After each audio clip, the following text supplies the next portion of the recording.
So, good evening, ladies and gentlemen. Welcome back to CIBC Presents Entrepreneurship 101.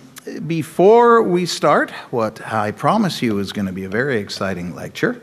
I promised you last week that I would give you some details about the Upstart competition. So, herewith, the Upstart competition. Don't bother trying to read all of this. This will be posted on the course website location on the Mars website. It is a business pitch competition, not a business plan competition. Bottom line, you get 10 minutes with an additional 5 minutes for questions to convince a panel of 3 independent judges why your business idea is the absolute best thing that's going to make you and Ontario rich. In a socially responsible way, that too. Reflecting that component of the course. And legal. To participate, it can be an individual or a team. At least one member of the team, and that one member has to be the one doing the pitch, has to have attended the majority of the lectures here. And again, in person or online doesn't matter, but we have had folks show up in February saying, oh, there's $10,000 available as a prize. What do I have to do to get that? Well, what you have to do is you have to have been part of this course. And part of what we're looking is to see, have you listened? And does the pitch demonstrate things like the sustainability of your business, whether it's social or capital generation, revenue generation? Do you have something protectable? Do you have an intelligent go-to-market plan that demonstrates that you know the market, you've done some homework, so pay attention tonight. And things like that. The timing, there's 2 stages. You have, as in, start your engines, you have until Friday, February the 5th to submit up to 3 pages, which is your summary of the idea and all the issues that you're going to be judged against, okay? It's just a brief summary. All those that come in will be assigned to different members of the Mars advisory team, and you'll get an hour with each of the, with one advisor to talk about this idea. Those advisors will get together with me and basically give a thumbs up or thumbs down as to whether you make the cut for the final 12. Obviously not a hugely objective measure, but you have a chance. We're not just going to read 3 pages and say, nah, I don't think so. You get an hour with a very experienced individual to do a little bit of selling, and it's their call whether you come in or not. That decision will be made, I'm hoping to do that, and I'm trying to remember. We'll have that decided by March 1st, sometime in that week. And bear with us, we often get 25 or so applicants. Takes a while to arrange all of those one-on-one meetings so everybody has a chance. But that's about the timing. The pitch, those 12 going forward will get to do their pitch early May. I think we're tentatively slotted for May 5th. Again, that will be confirmed. It's just the week after the end of the course. You will have a chance to work with a Mars advisor as closely or as loosely as you wish as you go forward. The resources of Mars are available to all teams. Turn around and take a good look at Don Duval at the back. Who has already lectured to this group. Don was the advisor of the winning group last year. and has not let some of us forget that. You know, take advantage of the smart folks at Mars to help you get your idea together. That's our day job around here. Okay, these are the criteria. I'm not going to go through all of these. These will be on the Mars website. You can look at that. And any questions, as usual, it's the Entrepreneurship 101 at marsdd.com. Fire your questions in. We will make all things clear. Or talk to me after the class tonight. So, before we get started, one last thing. This is kind of fun, and I thought I'd share this with you. The music of collaboration, Rob Capello and the Griffin Trio. That's about all I know about it. But it's here at Mars, February the 4th. There is registration information, and I'm sure this is probably up on the website, but I'll have this slide up associated with the course too, and I think we'll probably attach this to the email blast. I think we're going to do that, Janet, yes? That'll go out next Monday. So kind of a cool event, and we like to do these sorts of things at Mars, linking technology, global leadership in with things like music. They're kind of fun things. The Griffin Trio is obviously quite well known. So, that's the administrative stuff. Now, over to the excitement. I'm really delighted to welcome a colleague and friend from Mars, who I just learned, actually, I thought I had started with the first wave at Mars, but he was here 3 months ahead of me. He actually had to wear construction boots to come to work for the first 3 months or so at Mars. Peter Evans started out his training. This always scares me in cognitive psychology. When anybody who's in marketing has learned that, I'm worried.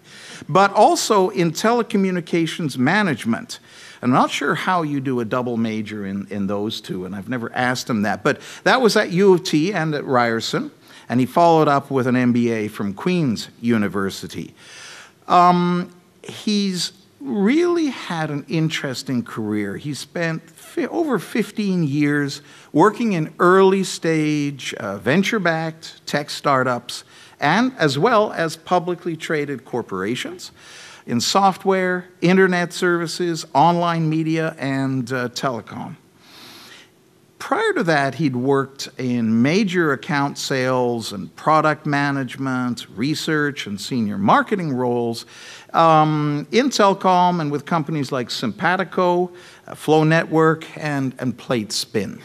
He has brought that experience here to Mars as one of our lead advisors, and he advises entrepreneurs and high-growth companies in the ICT sector, obviously, but specializing in strategic planning, research, product management, and channel development. He tells me that he's guesstimating at Mars, it's over 100 clients served under the big M for Mars in this case. It ranges from photonics to pharma. So, title of, and you'll get Peter for 2 weeks, it's a bonus. And tonight's lecture is Ideas to Income. Peter. Thanks, Tony. Hi, folks. I'm just going to come off the stage here and get intimate with my audience. By the way, did Tony mention that Don Duval was the lead advisor of the Upstart competition winner last year? Just want to make sure that we got that. Don, love you, man. Every opportunity he gets, folks. We're going to have some fun tonight. I'm going to take you through why marketing matters, what we need to know about ideas, and actually why ideas in many cases are your first problem. And anybody that's been here last year has probably seen some of this stuff, but I've tried to refresh it this year to sort of shake it up in a very contemporary way, because I've just come back from Vegas, literally the other day, from a very big show that was in Vegas. Anybody know what happened last week in the world of technology? CES, most people know what that acronym is. So one of the bonuses I have for you tonight is some fresh photos from CES. and what I think are some of the top trends in the context of what we're to learn tonight, not just looking at technology and going ooh and ow and not understanding the context. So let's get started. I'm going to talk a little bit about tonight what is marketing, why it matters, technology as being one of the aspects of how the game is played, but certainly not the only one. We're going to talk about the innovator's paradox as well. We're going to talk, as I said before, about why ideas are often your first problem. Ideas are worth nothing, and I'm going to prove it to you tonight using the Merriam-Webster dictionary. As well, I'm going to talk about how we connect ideas to income through a series of levels, and I'm going to have a little bit of fun. Tony said I was a psych major, and I am, and I'm reformed in some way. I'm a marketer now. But I'm actually going to use Maslow as an inspiration for how we should get better at marketing. And more to follow on that. And lastly, throughout the next 2 times that we'll be together tonight and next Wednesday, I'm going to thread some best practices in and some tricks of the trade as to what makes you punch better as an entrepreneur above your weight. Because we're Canadians, we need to do that. And I just got a very fresh taste of what we're up against in Las Vegas globally last week, and I say that more than ever. Why does marketing matter? Let's get started on this. A general definition, to follow up on my esteemed colleague, John Warren from last week, who took you through some of the rudimentary grounding principles in marketing. The AMA says that it's a process of planning, executing, conceiving, pricing, promoting, and distributing ideas, goods, and services to create exchanges that satisfy individual and organizational objectives. It's very, very tiring, but it is a complete definition as per the AMA. Phil Kotler, who is arguably the guru of marketing, Dr. Phil at Northwestern in Illinois, makes it much tighter as a good marketer and just says it's all about satisfying needs and wants in a market. And it's all those activities that bring the needs and wants together with those suppliers out there. Not all that inspiring, though. They're really just comprehensive definitions of what marketing is. I think we need to put a bit of color on this. What I would say is in it for startups, when you're thinking about writing your business plan or moving your business to the next level, it's about customers. What's in it for startups, it's all about customers at the center of all of this. Establishing your relevance, your credibility with the right first customers is often what's required out there. Your product, it's clearly identifying your problems. It's clearly identifying the transition points in your business that you need to be aware of as you move through different cycles and developing the right prototypes and products. We're going to talk about that in the next couple of weeks. Also the markets. Are you aligned with the right market segments? Good marketing ensures that you are and gives you an opportunity to research and test with various market segments before you go to a full launch. And lastly, it gets you investment. How many people here are looking at writing a business plan right now for a new idea? Who's got an idea? We'll start there before a business plan. Who's got an idea for a business plan? Okay, who wants to write a business plan over the next while? Who wants to go into Tony's Upstart competition? Good stuff. We've got some good candidates here. What's important in all of this is that you need investment. You should also treat yourself with a lot of respect, too, as the primary investor and have good marketing at your back. I'm not going to go into this in great detail, but how marketing fits in a more textbook way. We have customers and competitors, and your company's in the middle of all that action.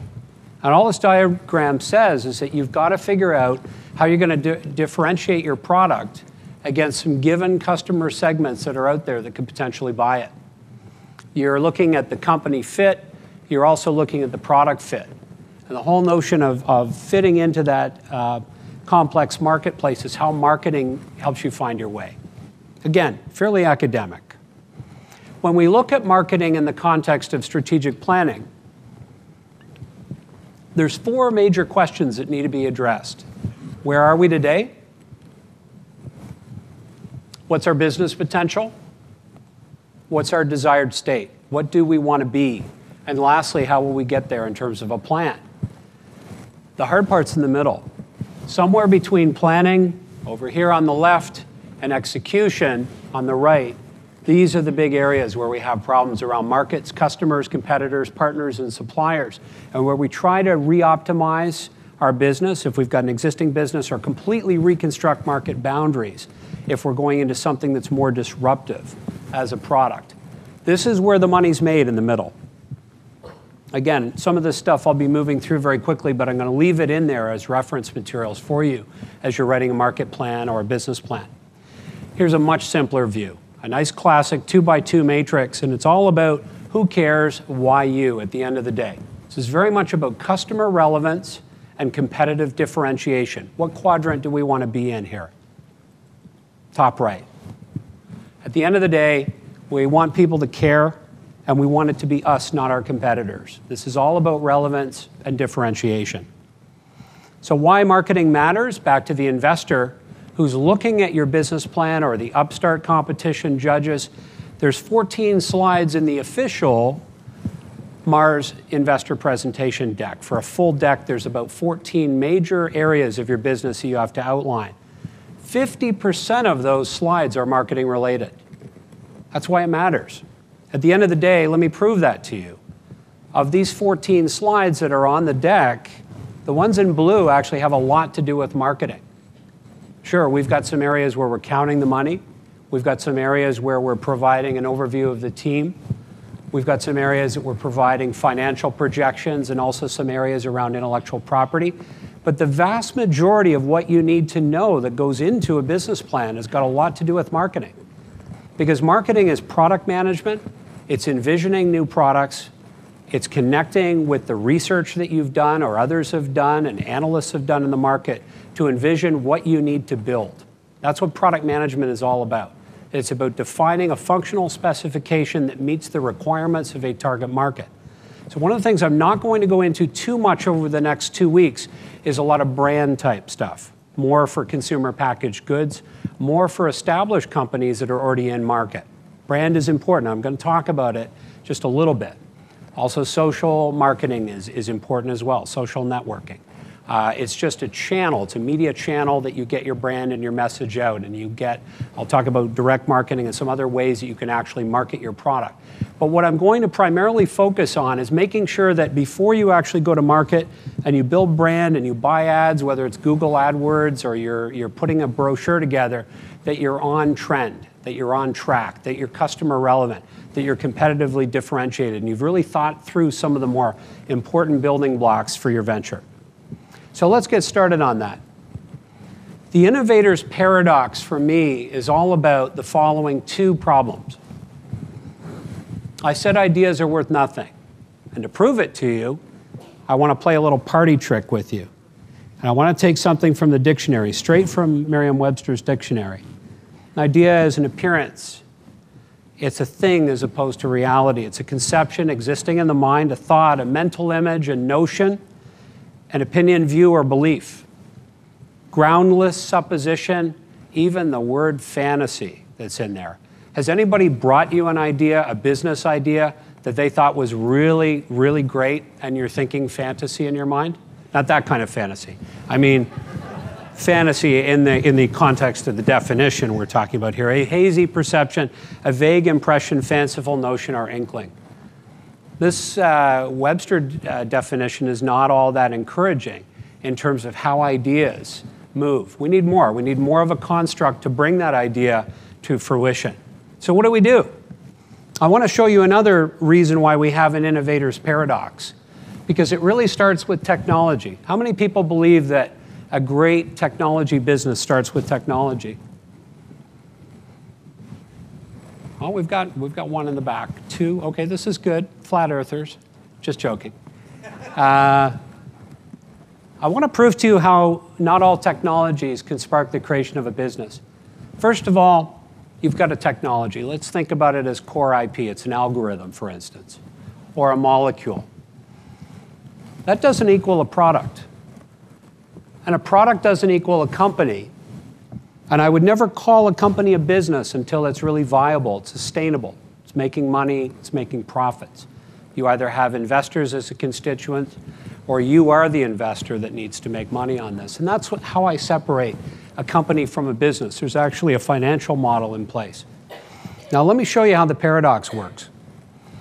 Over here we talked about how a lot of people think that this is the holy grail here. This is what they're going to make of themselves. They're going to take that little molecule or that algorithm, they're going to build a huge business out of it. But here's how life really works in technology. A lot of people estimate that this is going to be their big market forecast and that this is the number. So just imagine this. This is the big pie that we're going after. The problem is that the market does this to you. Only so many people in what you think is the addressable market have a problem that they need to solve, or a point of pain, as we call it in the business, a job to be done that your product actually fulfills on. Here's another problem. Of the people with the problems, there's only so many people that are really addressable from a buying point of view, because there's issues. Some people have got other priorities. You can't reach them with the budget that you've got. There's a whole slew of questions. And is every potential buyer going to buy your product? No, because they need to have a budget. And guess what? That budget could be spent with your competitor. And there's always the do-nothing option. Non-consumption, as Clayton Christensen calls it, which a lot of marketers and people in business don't factor in. That whole notion of good enough for me is doing nothing, because the pain I feel of moving forward with a new solution is just too much. So you have to factor non-consumption in. We're going to talk a bit about that.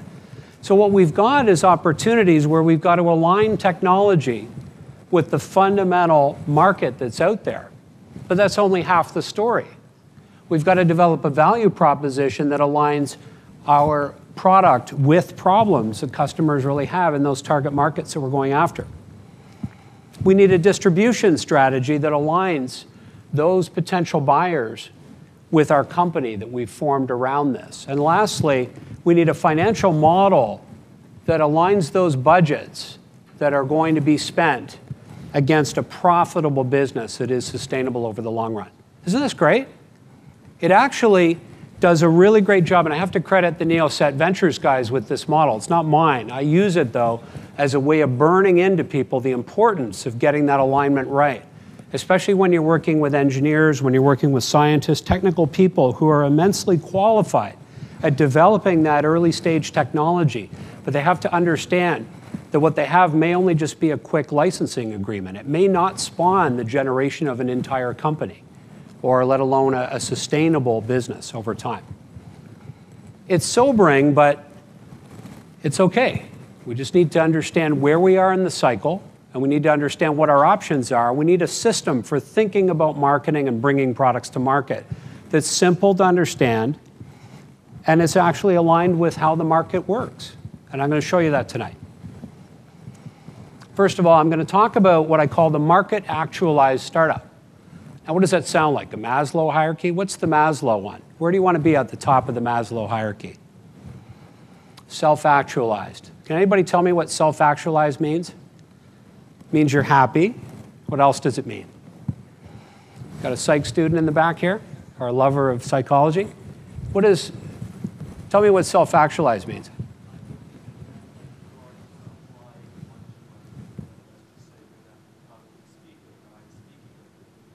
Right? Anybody else want to venture a guess? Here, I'll fill this in for you guys. Thanks for playing, though. It was close. All Maslow said was that we have basic stages. And I think all of us have seen this. It's a classic model. And I think that's what I really want to point out here. More than just teaching you about Maslow tonight, it's a way to actually think about a series of stages, whether you agree with this or not, because it's actually been called into question recently by some psychologists. It still has for many years provided us with a mental model or a framework for how we need to move through life and how various stages of needs actually layer on top of one another.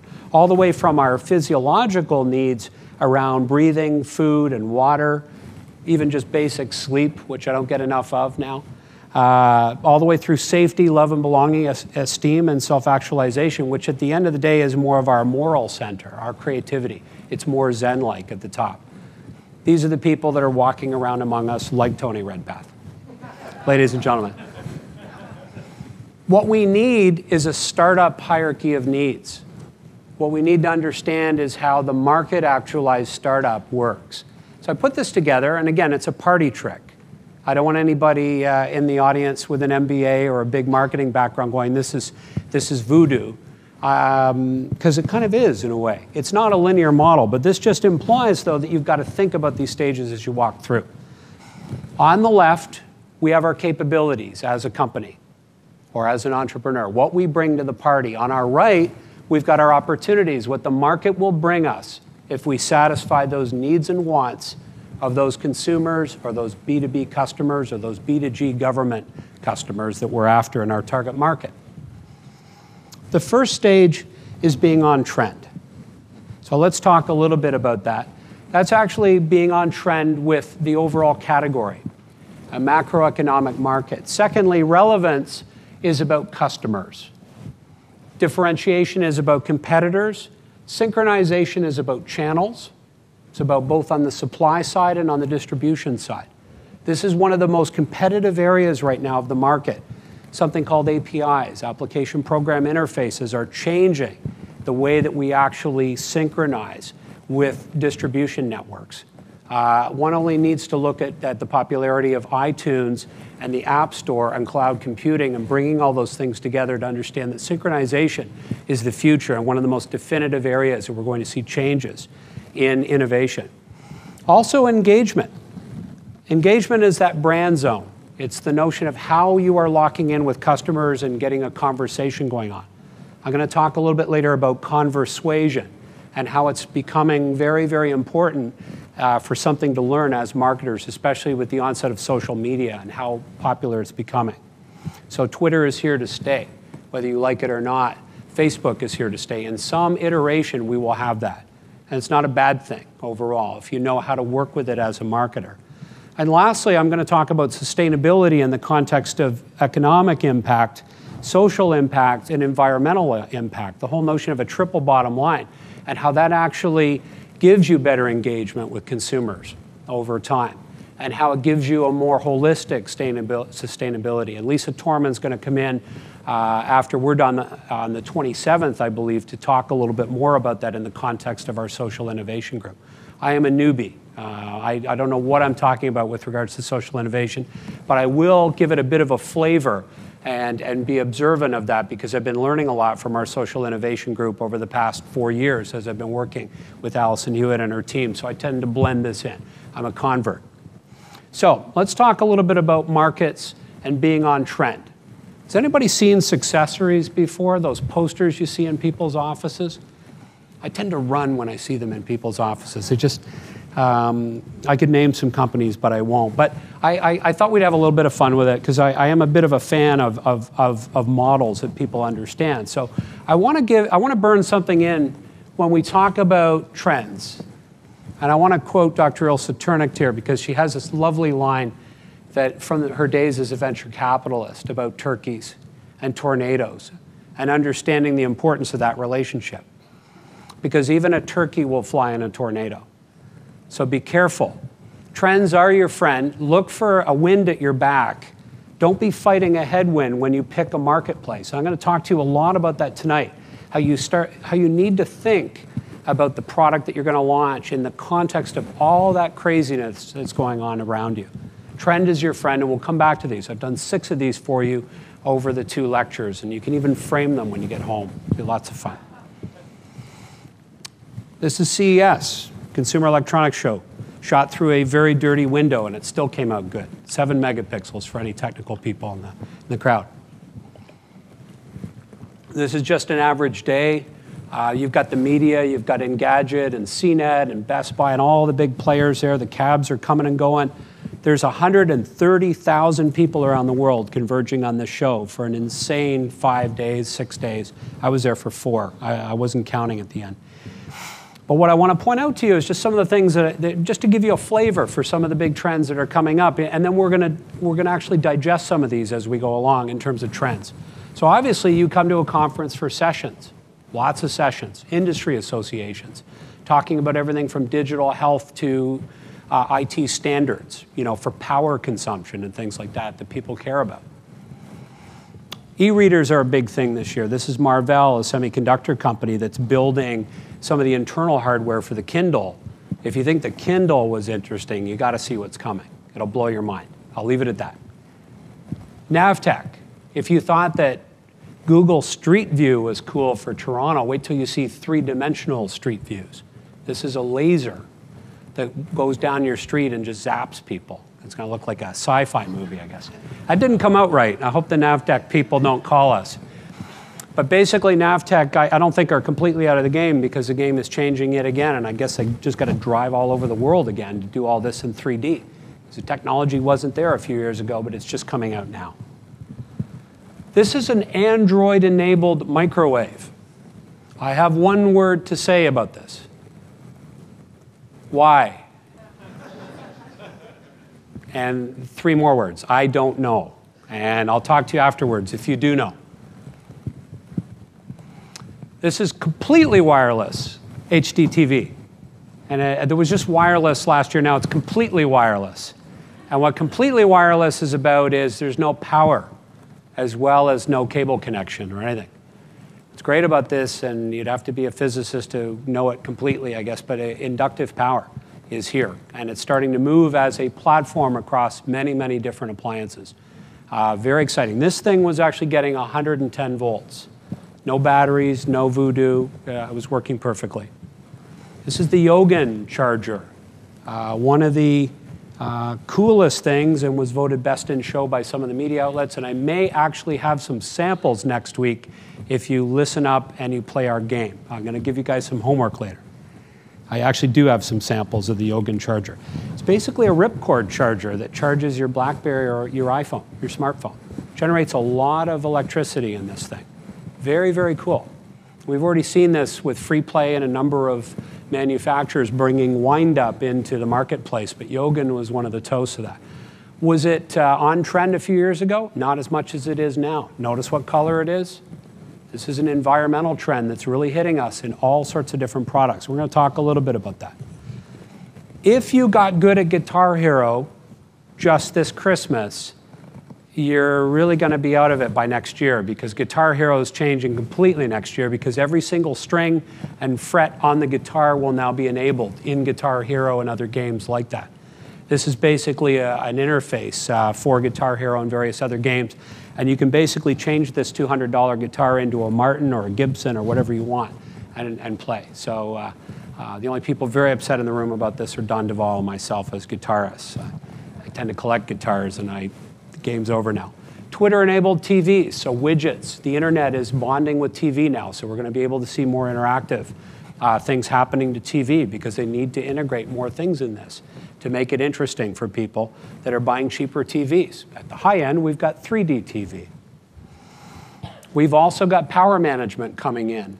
This will be one of the biggest innovation trends happening over the next while, is the notion of we can affect massive environmental conservation if we just know how much we're spending as consumers on power. And if we could only give this metadata in a presentable form to consumers, this will revolutionize how we use the grid. And a lot of people like Control4 are doing big things with that. And this is the last one. And I'm sorry, this is the only one that came out clear, so you're stuck with me in this one. But this is actually the Aerocopter, or the quadcopter by Parrot out of France. This is a $200 toy that has got so many different gizmos in it. It would make a 10-year-old's head spin. It'll be out in about 6 months. And if you haven't seen the Parrot video for this on YouTube, please check it out. You'll enjoy it. And certainly your kids will as well. This actually has technology in it that has just made people's heads spin at the price points that they've got. So certainly all of these trends are being benefited by technological change. How many of you have heard of Moore's Law? I mean, it's pretty much burned into our psyche now that the processing power that we bought 10 years ago is far cheaper now. But what's been happening is that we're seeing an intensification of Moore's Law. It's one of the things that's actually fueling a lot of this technological change. What was a 10x reduction every 7 years way back in around the 70s is now, by the end of the 80s or the 90s, a 10x reduction is happening now every 4.25 years, and it continues to accelerate. But it's not just about technology. It's got a lot of other things that are coming into focus for some of these products that would not have been ready or baked by the market last year. We've got political change that's happening. So, we didn't plug in here. Just a second. Somehow we've lost power. Can I just get a tech to plug us in here? For some reason, it's giving me a battery alert. We have 9 minutes. Okay. So, So in addition to this, and just hit OK on there, then I can just keep going with the presentation. In addition to, thanks. Are we good? Yeah, I got a light there. Thanks. In addition to the technological change we've got political trends. So obviously, what was the latest thing that Obama has brought out in Congress is the health bill. And is that fueling talk at CES around digital health applications and the way that payers work within the system? This whole political change is actually forcing massive changes that we hopefully will see within the healthcare system over the next number of years, ripe for innovation, digital health, sensor technologies in the home where we can monitor patients before they get chronically ill. Economic. I don't need to really educate you on the economics of the recession that we've been in, but triggered by the failure of Lehman Brothers and other banks, this is having a very big impact on the kind of innovation that's going on across the landscape, as is social. What we're seeing, although a lot of people are compelled to talk about social networking as the big change, I think one of the more profound changes is actually people stepping in and mentoring companies. And we've seen that at Mars now with over 50 mentors that have decided to give back to entrepreneurs as a means of social change, as a means of helping build the economy and helping out that underdog. A lot of people are looking for meaning in their lives. And if we can harness that properly, it's actually going to have profound changes for society. At the environmental level as well, people like Al Gore have teamed up with people like Bono. And you're starting to see a really interesting shift. I mean, Al Gore could be credited with an awful lot of public consciousness around our environmental debate and our problems that ensue. But it's all going into that soup, that mix, that is a show like CES and the innovation that happens. There was an explosion of green this year. And in fact, CES has showcased green for many years. A lot of people run out at PEST, political, economic, social, technological, and some people will add some additional ones like myself. I think legal is an important lens that you've got to look at trends from as well. And if we look close to home, this is Loudon Owen and also Michael Volpe from I4I, who recently won their case against Microsoft on a patent injunction. That's actually a copy of their patent up there. And I won't read it because it's quite... It's quite complex as a method and systems patent. They found themselves on the wrong side of Microsoft, or other way around. Microsoft found themselves on the wrong side of the I4I patent. So I often put in legal as well. And what we're going to see is some very interesting stuff coming down the pipe that may put some of the process patents in jeopardy that are out there right now. And there's a lot of law firms that are studying this very closely. So it's another lens you've got to look at when you're an entrepreneur and you're looking at all the different trends that might affect you. And lastly, I always include capital. It's not part of economic. It's related to economic, but it often doesn't cycle directly with the economic waves that we see. This is an interesting trend here that the Founded put out a while back, showing that the 2008 was a terrible year for VCs because what happened was the exits dried up. And it affected their ability to fundraise. And that's a real problem for VCs when they can't raise new money and the exits are drying up. So that whole total economic value of VCs versus the money raised was just out of whack completely. That has massive ramifications in certain sectors of the economy that you might also be working in. So this is just a bit of a lensing for you. It's a worksheet that you can sort of take away as part of the workbooks that we're going to put out on the portal later. But I'd like you to start thinking about trend spotting in this framework to say, are there any of these areas that could impact my business positively or negatively? Because you're either adding or taking away at each one of these for your business. And chances are you can't hide from any one of these lenses. A couple of people that were on the CES show floor. This is the Helium Digital guys, and they've invented a really cool product. And by the way, they're from Toronto, which was really a nice surprise. As I left the booth, I said, where are you from? And I said, I absolutely got to profile you tonight. But the Helium Digital guys have come out with a Bluetooth bracelet. And it's a wireless headset that goes on your hand. How cool is that? Because when you hear the pitch, it's very cool. It's a lateral. A lot of people don't like wearing something in their ear. Plus, it's not all that hygienic. You know, if it's rolling around in your briefcase and falling on the floor, this just goes on your arm. Where are your hands when you're steering? At 10 and 2. And it's right here. And you're talking while you're driving. If you're jogging, do you want a headset running around in your ear? This is great for joggers. It's amazing. And it's just something that easily slips on if you don't like that feel of a headset. So these guys are on fire right now, but they're riding a signature that is aligned with those trends, both sociological and technology trends that have made a Bluetooth set like this on the arm doable. But guess what just happened? What just came into effect that says we've got to wear a headset? There's some political change that's happening right across the world now. Europe's done it. We're following behind, and over time, all the states in America will probably go that way. It'd be like smoking, just it's moving its way through, and change happens. But he's right on that wave. Another guy that's at the show, this is a company out of Europe that's riding a capital trend in addition to the technological and sociological trends. This is a phone for seniors. Has anybody heard of the Jitterbug? This is a Jitterbug competitor out of Europe. What they're saying is that the market is so ripe in the seniors market, and people need that kind of simplicity in the mobile market, they want to play it against Jitterbug. So that just brand new, released at CES, the Just 5 Mobile. Okay, this has nothing to do with marketing. I just want to make sure you're still awake. And he was actually Dr. Evil the next day at the same booth, and I happened to walk by, and he remembered me. I didn't remember him, obviously. It was quite funny. How do we know if we've got a good market opportunity by the tail or not? What do? What are some of the things you do to figure out if you've got a great market opportunity? Yeah. Nice. Anything else? How do you know about a category? What are some of the questions you ask about a market sector? Well, first of all, one is size. How big is it? Bigger than a bread box. Here we have the market category of the advertising industry in the US, and it's $283 billion. And we sometimes get entrepreneurs coming in and going, well, this will be perfect for the ad market. And we go, well, what ad market were you thinking of precisely? And they go, well, we're not really sure. So we try to break it down. This is still very macro.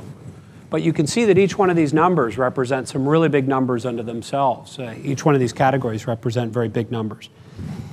You got to break it down more. What about the landscape? It's not just size, but it's how everybody is composed. And this will be in the package as well if you want to look it up, but it's from Green Tech Media.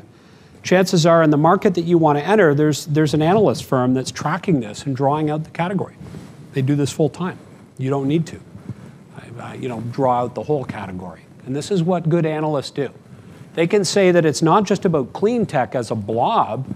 It breaks out across services, transportation, all the way through to water and recycling and waste, which is different than the gray water market.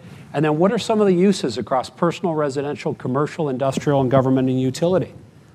So when somebody says, well, we have this amazing clean tech opportunity and we should get a valuation that's similar to all the other clean tech companies, what do you think is wrong with that? If I'm doing solar photovoltaics versus water conservation right now, I'll tell you the latter is probably going to get a phone back a lot faster these days, unless it's something revolutionary in photovoltaics. Water is one of the really big areas right now within clean tech. So the thing I want to underscore is that you must know the category. You must be able to draw this and articulate how the category comes together and understand that microsector that you're playing in and how that is different than other companies that are out there that you may be compared to, for instance, how you differ. Let's look at another one outside of clean tech. Maybe you're from the healthcare sector or in the life sciences pharma sector. This is an interesting one that I'll put a source on this when we give it out, but it's from CES at one of the sessions I attended on digital health. And this whole notion of personal digital health is being revolutionized by things like sensor technologies that you wear on your body that can take vital signs. It's also being revolutionized by very, very simple user interfaces and smartphone devices like the iPhone. As well as standards like Zigbee in the home and Bluetooth and various other communication standards that are really coming into focus now. And that confluence of all those factors are making it very, very interesting. As well, we want to get healthcare costs down. But when you sort of think, well, I want to get into the digital health market and I want to invent an iPhone app to help monitor patients, well, what's that all about? Where are we going with that? There's a lot of people already doing that. So we have these frameworks to help you. Are you doing physiological measurement and tracking? Are you looking at wellness or education? Is it potentially web care, corporate wellness, or are you looking at chronic care management? And then looking at some of the various solutions in that. You got to think categories. You got to understand that there are very established players in this, from Nike to Apple to the Mayo Clinic that you would find on this chart if I started to fill in some of the corporate names here that are playing. What are the interactions? Not just about the players, but how do they interact across a value chain of activities? And a value chain, very simply, is the activities that come together in a given market to make money for those players and extract money from consumers or business. And guess what the catch is? Everybody extracts a little bit different based on their brand value and based on where they are in the value chain. If I'm an advertiser versus a consumer, people are buying or they're selling or they're paying or they're earning. You've got a lot of interaction that's inside this value chain. But if you say to me, Peter, I actually want to build a product for the advertising industry, and you don't know anything about it, chances are I'll show you this, and you can kind of find your way around. This plus a number of other frameworks that help you understand that advertising is actually bought by creative advertising agencies with the advertiser. There's a media planner and a buyer in this, and then there's content owners and producers. These are publishers that actually put that in. Those are the magazines, the TV stations. Plus, then it has to be distributed by media aggregators, you know, telcos, MSOs, cable companies. And it gets to the consumer at the end. So there's a lot of different things that you've got to think of as you start to blend your venture into the market context. What about scope? When you've actually identified competitors, who's doing what in that framework? So if we look at this, this is actually a great framework that I use from Booz Allen Hamilton that talks about the petroleum industry. Now, there's probably very few of us going into a mature industry like that here in Toronto, but it merits looking at this because what it talks about is the scope of activity that these companies are involved in, all the way from exploration with their geologists through to the pump in the retail operation. Now, where do you think the money's made in all of this? Is it gas? Or is it Tim Hortons coffee and managing leases in retail environments? It's actually the latter. And it's important that if you're working with an industry that you understand how money is made and where those competitors are playing and where that unoccupied market space is. Because what happens is it actually splits out. There's not just a scope, there's a share issue of who gets the money. Who gets not just the money, but what kind of margins are people actually extracting? So if you've got upstream here around exploration and development, you can see that for every dollar of gas that's spent, this is the breakdown. A lot of it goes to taxes and the government, but what's left over, again, gasoline retailing here in the middle, that's the sweet spot right now. So if you were from the petroleum industry, you'd know that. Here's the deal. If you're not from that industry, you really need to know this stuff. You've got to talk to people from the industry and ask intelligent questions like, could you draw me a value chain? Could you show me the scope of these competitors and how far they go? What are all of the particular service elements within that market that I need to understand that people are fulfilling right now? And it stops you from being very negatively surprised later on. What we're also finding is that a lot of these categories are moving around. Innovation doesn't stay still. And what I call these are convergent metaphors. I use the Hollywood angle on this. Hollywood's actually done a really good job of repackaging innovation in its own right by bringing movies together, plot lines together, action and comedy at the same time, and moving the categories around. So it may feel really entertaining, but it's just a rehash of Star Wars meets Buffy the Vampire Slayer, and you don't care. It's great. This is how Hollywood does it. So what we can learn from Hollywood is the power of convergent metaphors. You as an entrepreneur need to think about categories as being emerging technologies, but also emerging categories, and then understand who are those receptors, those corporations that actually care about these innovations. So if we're looking at something like visual recognition systems and something like digital signage, which is the outer net, who owns the internet right now for advertising? Well, I would say Google would be a really good candidate there as somebody that measures a lot of the internet right now, and it's all done through clickstream, through the mouse. But what if the eyes were the new mouse? What if gestures were the new mouse, which indicated who was watching a digital screen? Do you think Google cares about the outer net? Absolutely. Are they filing patents in this area? Absolutely. Should you care if you're in this market? Absolutely. If you don't know anything about what Google is doing in the area of digital signage, you shouldn't be going into that industry. What I would say to you is that there isn't a category out there where there isn't somebody watching it and following the future. But it's this whole notion of categories coming together and changing that you've got to be very cognizant about. So one of the things that we're going to get into very, very quickly tonight is the whole notion of customer relevance. We're just going to cover the first couple of these, and then we're going to get into the remainder of them on the next lecture. But as we look at relevance for customers, I want to talk about the concept of cowbell. Less cowbell. What's cowbell? Has anybody seen the Saturday Night Live episode with Will Ferrell hitting the cowbell? And everybody's playing their positions in the band, but the producer keeps telling them to turn up the cowbell. I got to have more cowbell. And it's a really good metaphor for what we add to products. Cowbell, in my view, is actually unrecoverable costs that you're adding to your product that the customer doesn't want to pay for. We got to be careful with this. I want you to think about cowbell in the context of all of those silly things that really didn't matter at the end of the day that we add. And engineers love to play in the cowbell zone. I mean, if you don't roll them back and give them context for what the consumer is really saying, you're going to have more cowbell.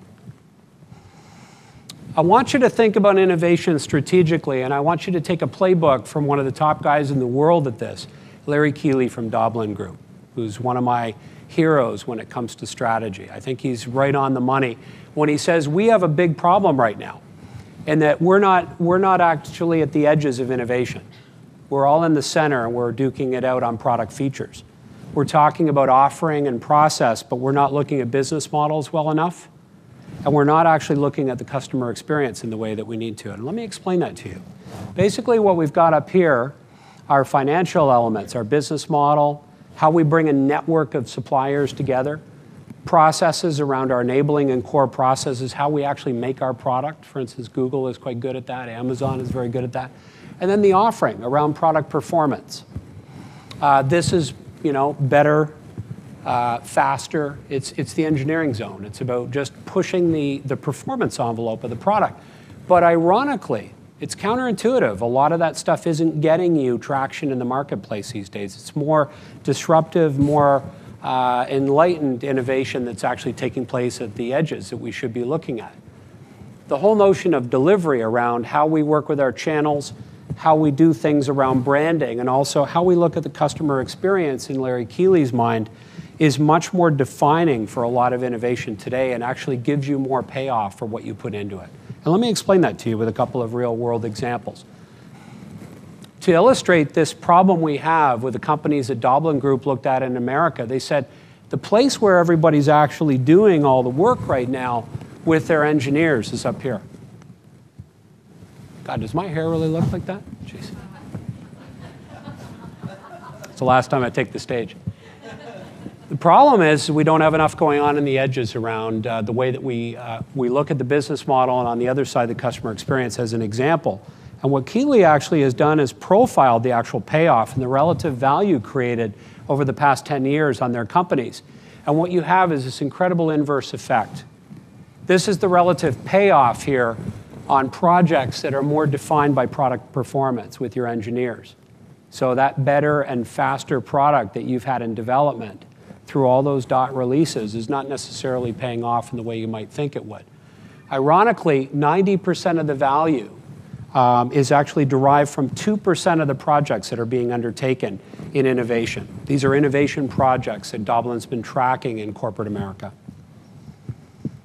This is sobering, and it's a lesson for us because as innovators, as underdogs, we should be thinking about what zone to be playing in along the edges. Let's talk about a couple of companies here. Does anybody recognize these? We've got iStock Photo. We've got an animated GIF in the right-hand side there.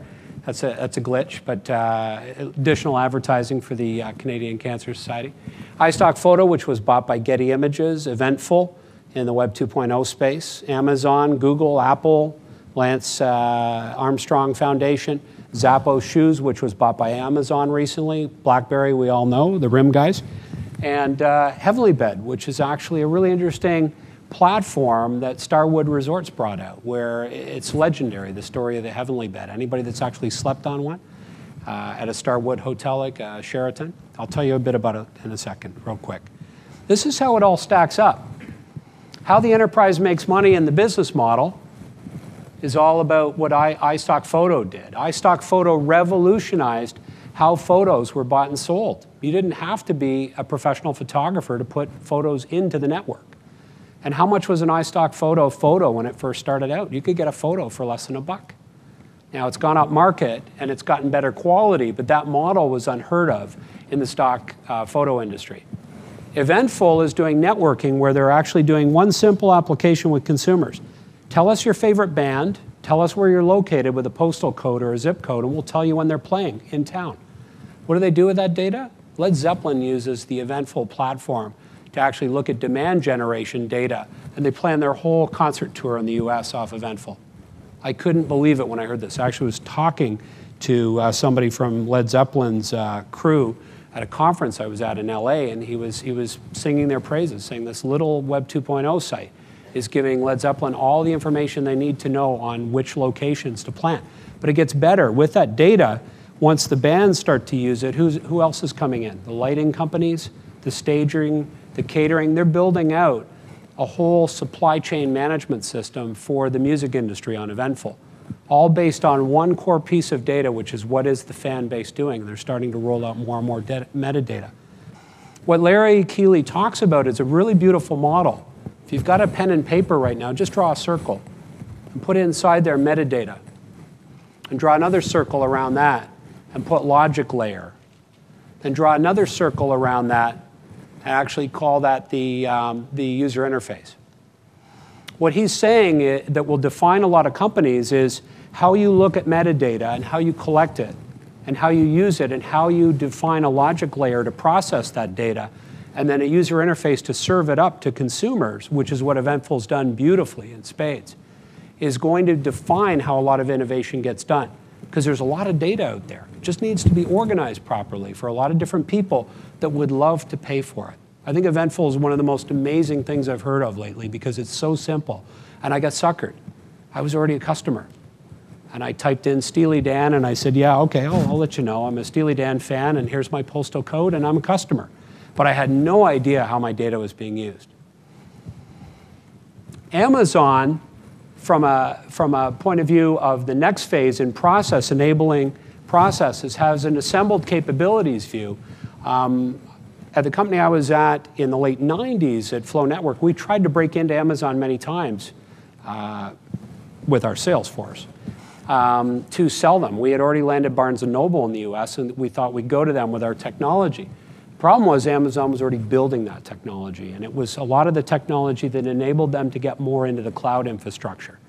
And all the time, at that time, we just thought they were a bookstore. And they started selling music, and they started selling washing machines. They started selling everything. In fact, they're not holding the washing machines. They've just set up a retail network, and they're syndicating all sorts of retailers in the Amazon network. But what they've done with cloud computing now is assembled capabilities from a very large number of years working in the internet services and e-commerce business. They know instinctively what it takes to run an e-commerce site. Google has proprietary processes that add value as well. How information gets moved around the network, how it gets processed, how to actually spider out across so many billion sites and lines of code. Google has actually enabled, has built core processes that give them an edge in so many new areas where the business, for instance, will be the new battleground, not just consumer markets, where Google will increasingly be brought into the enterprise for search and other applications. When we look at product performance, this is, again, another zone that is oversaturated, as I said before, but what did Heavenly Bed do for Starwood? What essentially it was a platform where they looked at one of the most leveraged areas of the hotel experience. And what was that? Just getting a good night's sleep. Nobody saw it coming. They bring out the Heavenly Bed and they create a platform for sleeping. Just a better way to get a good night's sleep. You know, 400 thread count sheets and all these beautiful things that you may not have at home. I know people that only stay at Starwood because they are getting a good night's sleep, and they are assured of that because of the heavenly bed. And this has become a major, major selling point. And what I want to point out here is that who would have thought, when other hotels were busy renovating the lobby, building out extensions, building bigger pools, and all these things that cost so much more, all people wanted was a better sleep at the end of the day. Their research concluded that, and they did some test markets. People loved it, and they rolled it out. And it's actually been a legendary story in marketing circles. Sometimes it's the silliest little things, seemingly silly things, that actually get consumers' attention. On the product system, BlackBerry, or the RIM guys, were brilliant at saying this is certainly a phone. This is also a way to get email outside the office. But it was a full system that IT could use with the BlackBerry Enterprise Server. It wasn't just units, dumb sets that they were shipping. They actually had a server infrastructure to manage those units, which is why they took off in the financial markets the way they did, and legal services and all those beachhead markets. Zappos, how they serviced their customers. Zappos, before they were acquired by Amazon, were legendary at serving people in an asymmetric way. They did things differently to shake up their customers constantly. I don't want to say they misled their customers, but they would always put a shipping policy in there that would make you think that the shoes that you ordered from Zappos were arriving 3 days later, when in many cases they just automatically put you into an overnight shipping queue, and they didn't charge you for it. Now, who do you think was really paying for that? It was you, if you ordered from there. But what they did was they provided unexpected value to those people by not informing them of that. These people felt special. They weren't expecting the shoes for 2 more days. They're able to get out that night to a party with the shoes that they just ordered. Zappos, legendary for customer service, and one of the ways that they really moved quickly in the market and were bought by Amazon. I don't need to educate you about how Apple has redefined the channel with things like iTunes. But when you look at brand, when you look at the iconic representation that the bracelet has had for the Lance Armstrong Foundation, people that didn't even know what they were wearing them. I mean, that was the joke for a lot of people. But that whole notion of using brand to express your offering's benefit to customers and to non-customers that wanted to understand more about cancer. And lastly, the whole customer experience, which we'll talk about on Lecture 2, which is the whole notion of what Relay for Life did for the Canadian Cancer Society. It was the whole notion of being able to run for a relative and to get more involved. And it's something that I personally did for my mom when she died of breast cancer. It meant a lot for me to be involved in a run for her and to raise money for breast cancer. And it was a very emotional event, and it's something that really engages a donor base. So what I'm going to leave you with as we wind down from this lecture is the whole notion of customer value. You should write this down, and when you're in meetings, always be thinking about this equation, V equals Q over P. What does V stand for? What does Q stand for? And P? Yes, value equals Q over P. Value equals Q quality over price. 1.0 is the equation we're looking for, preferably higher, otherwise we're losing market share and we'll be out of business over the long run, as economists say. I'm oversimplifying a model that Brad Gale can be credited with, one of the fathers of value-based management, who said, you know what, it's all very, very simple. If you're trying to get a product to market, you've got to be constantly running the value algorithm in your head when you launch products. If somebody thinks that you're overpriced and that denominator is starting to get a little overweight, you got some problems in the market. You got to constantly be adding value. And how does that work? I mean, you can even map it in terms of relative price and relative quality. We don't want to be in the red zone. We want to be in the green zone because we're probably at that point stealing share from other competitors, or we are creating new markets, new blue ocean opportunities that can be out there for us, that are completely unexplored market spaces that competitors haven't gone to. So what we're going to get into in a big way next week is going to be buyer utility, the whole notion of understanding how you figure out whether or not a customer is going to respond to your offer or not.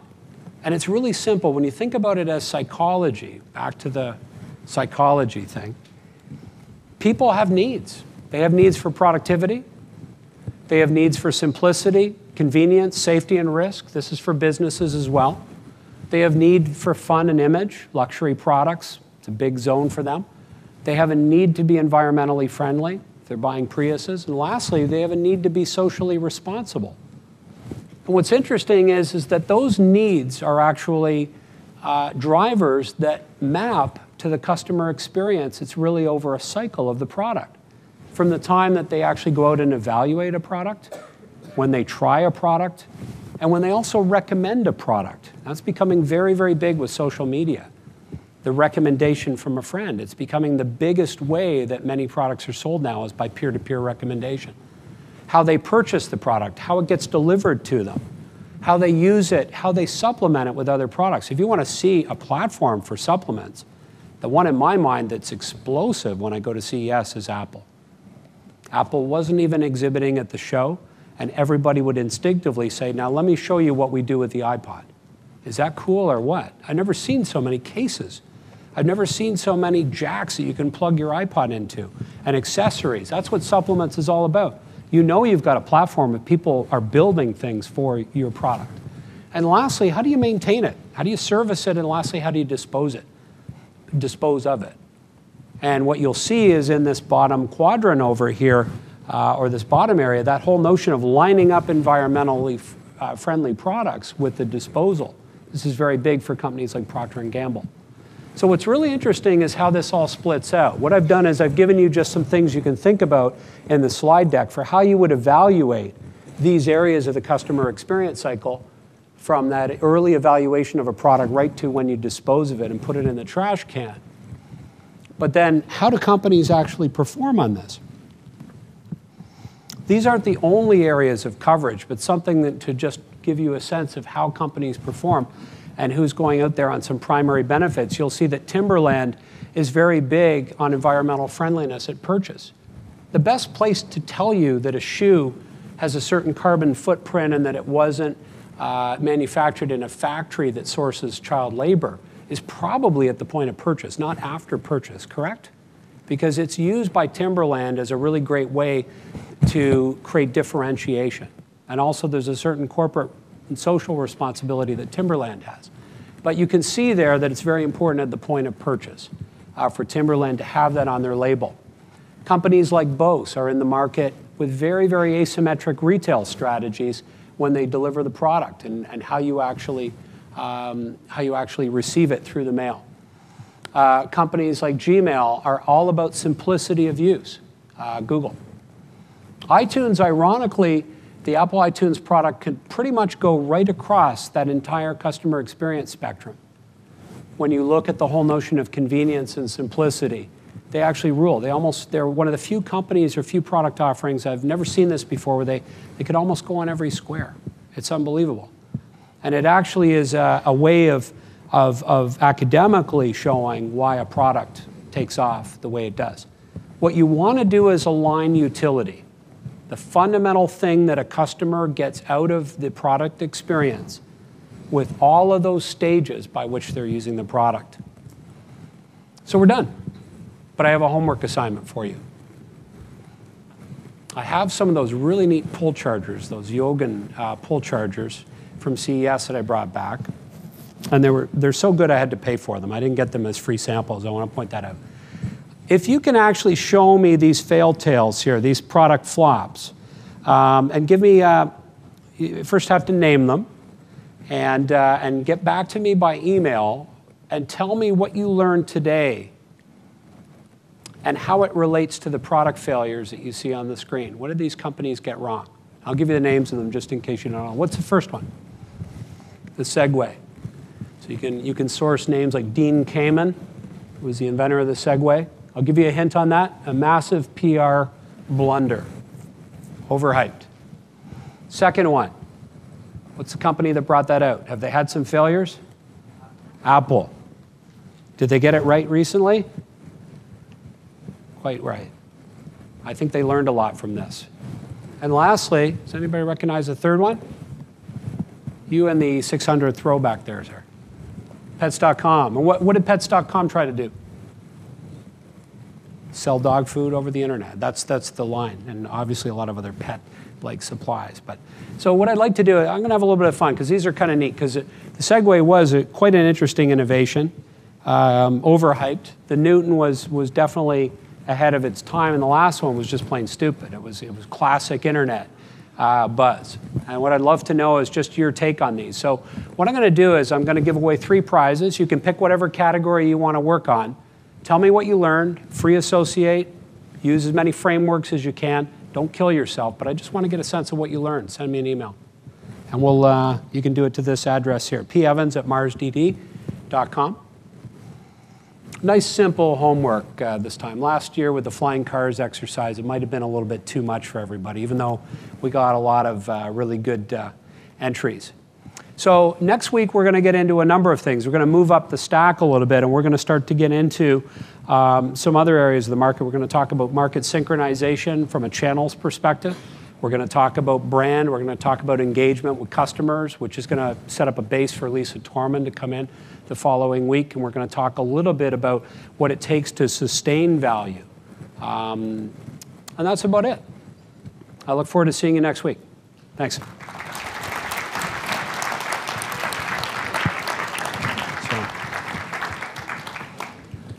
Hi, Peter. Just a quick question. A lot's been made about globalization recently, and you talked about it. Sorry, globalization. Yeah. You talked about it a little bit at the beginning of your talk, but didn't go into too much detail. Is that something you're going to look at next week, or would you like to address it right now? I'd love to hear what you think in terms of what you want to see relative to globalization. So specifically in the technology space, yeah. Like, I mean, if you're putting out a product out there, mobile is big, internet's big, how do you really compete on that global market scale and just make sure that you stand above the crowd and, again, give Canada kind of like the emphasis for innovation? Well, and that's a really good point. I mean, globalization is kind of a loaded term. But the one thing I would really stress is that some of the frameworks I gave you can actually be localized themselves. So if you're applying a product to the healthcare system in the US versus Ontario with a single payer system, big issues. Europe is totally different too from a privacy point of view with patient records and stuff. So that's a big challenging point there, right? Like, yeah. I mean, before globalization, it's really a local strategy, right? You're familiar with the culture, you understand. I mean, as you're starting out, like as an entrepreneur, right? Yeah. And you really understand what it is that you're building and who your customer base is. Right. But from the get-go, when you know that if you're not global, you're not competing. Yeah. How do you stand up? So we will talk about this in the context of channel partners next week, which is a really interesting way to get to those markets on more limited resources. It may be a licensing agreement, it might be a different type of venture entity, but it's something that a lot of our entrepreneurs are looking at. And I think in the context of your question, another thing that should be pointed out is it's not just about the US market anymore. No, it's not just about making it there. And from a mobile perspective, we know the growth rates in Asia and Europe are outpacing in many ways and much more interesting. Asia is just dynamite for mobile compared to what we see in the States. Well, in Latin America too. Like, I mean. Yeah.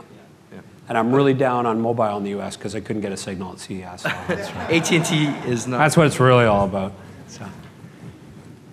Hi, I have a question about, you were talking about these unrecoverable costs to make a product performance improvements that customers won't pay for. What happened to the concept of added value getting customers? By knowing, I mean, something along the line of the shoe place that you spoke of, how they give it to you in one day rather than the 3. Yeah, there's an amazing video, one of the most incredible videos I've seen in some time. I saw it on the plane going out to CES, and I apologize, but I don't have the guy's name. It's a British ad guy talking about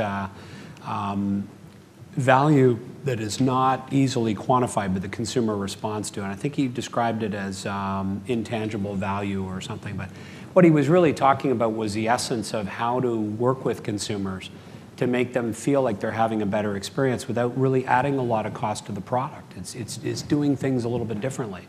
And in a way, you're not fooling people, but you're catching them off guard in a really good way. That's what Kano talks about, the Japanese economist who coined the Kano principle, which was all about unexpected value. And what he found was that there was an incredible lift that you were given as a marketer for the things that the customer wasn't expecting.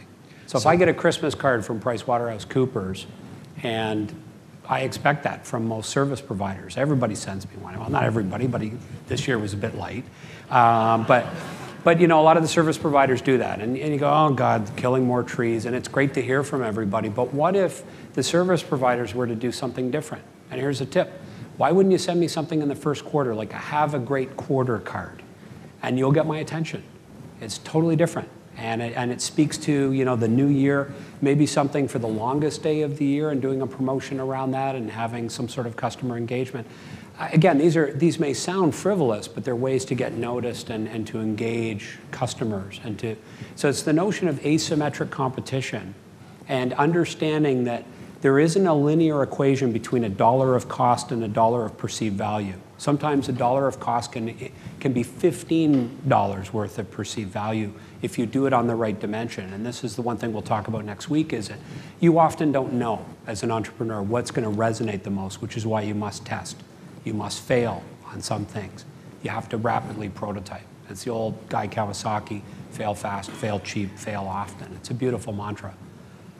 Okay, so it's manipulating customer perception as opposed to I hate the word manipulating, because then it sounds like deception. And sometimes it is, but no, just joking.